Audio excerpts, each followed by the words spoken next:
Let's fire up the mill and get some logs processed. I've got to get through this pile of logs as I want to park my hay bine, my rake, and my baler in there. So to make this go quick, I think we're just going to mill some 2-inch live edge slabs. For anyone interested, this model is the HM126 from Woodland Mills with the 14 horsepower engine.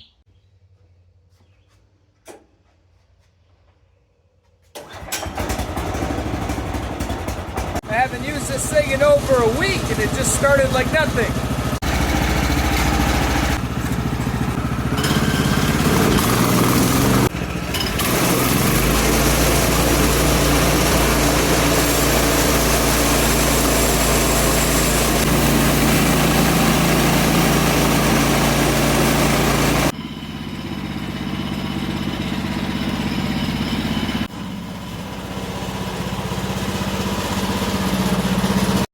We're just going to measure 2 inches off the top here, downwards, and let her rip.